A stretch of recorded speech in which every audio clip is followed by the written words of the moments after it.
महापापी कुटिल सगुनी से श्री कृष्ण क्यों रखते थे? दया का भाव। श्री कृष्ण और सगुनी की कथा महाभारत में आती है। महाभारत में श्री कृष्ण और सगुनी के संबंध पर आधारित कथा एक गहन और शिक्षाप्रद कहानी है। इस कथा के माध्यम से हमें यह समझने को मिलता है कि भगवान श्री कृष्ण ने एक व्यक्ति के भीतर की अच्छाई और बुराई को पहचानने की कोशिश की और वह किसी भी व्यक्ति को पूर्ण रूप से अस्वीकार नहीं करते, बल्कि उसके सुधार के लिए प्रयत्नशील रहते हैं।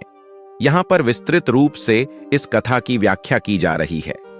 सगुनी महाभारत के पात्रों में से एक है, जिसे उसके दुष्ट स्वभाव और पापपूर्ण कर्मों के लिए जाना जाता है।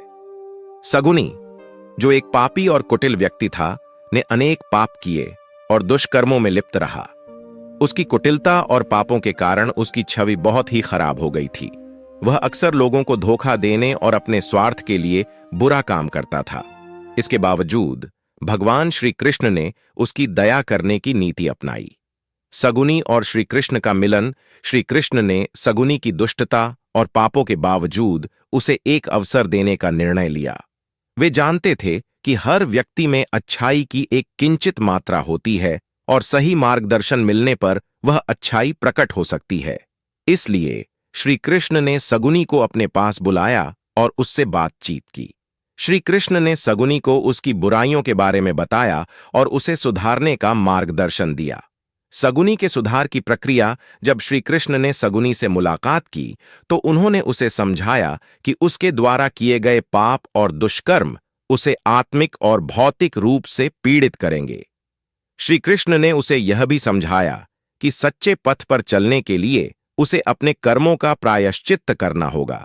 श्री कृष्ण ने सगुनी को उसकी गलतियों के परिणामों का सामना करने के लिए प्रेरित किया और उसे सही मार्ग पर चलने के लिए मार्गदर्शन दिया।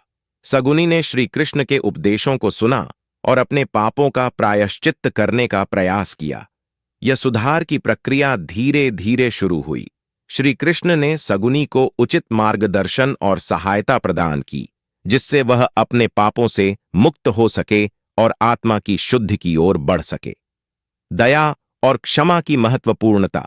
श्री कृष्ण की इस दया और क्षमा की नीति का उद्देश्य यह था कि हर व्यक्ति को सुधारने का अवसर मिले।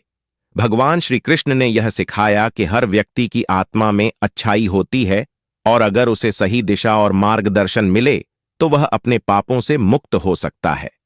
श्री कृष्ण की दया और क्षमा ने यह सिद्ध किया कि सुधार और आत्मशुद्धि की प्रक्रिया में समय लगता है, लेकिन सही मार्गदर्शन और प्रयास से किसी भी व्यक्ति का सुधार संभव है। परिणाम और शिक्षा। सगुनी की कहानी हमें यह सिखाती है कि दया और क्षमा केवल दिखावा नहीं है, बल्कि एक गहरी समझ और सत्यापन की प्रक्रिया है।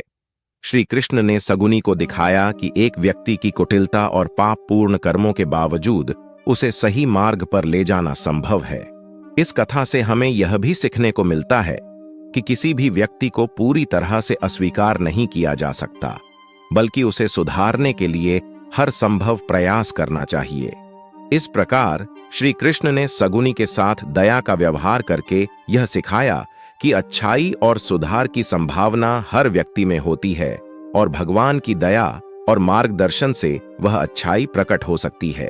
श्री कृष्ण का यह दृष्टिकोण समाज को यह सिखाता है कि हमें भी दूसरों के सुधार के लिए प्रयासशील रहना चाहिए और उनकी अच्छाई को पहचानना चाहिए। हमारे द्वारा दी गई जानकारी अगर आपको अच्छी लगी हो तो हमारे चैनल प्रिंस टाटावत ज्ञान ऑफिशियल को लाइक एंड सब्सक्राइब जरूर करें। आपका अपना दोस्त प्रिंस टाटावत। फिर मिलते हैं एक और न्यू वीडियो के साथ। धन्यवाद।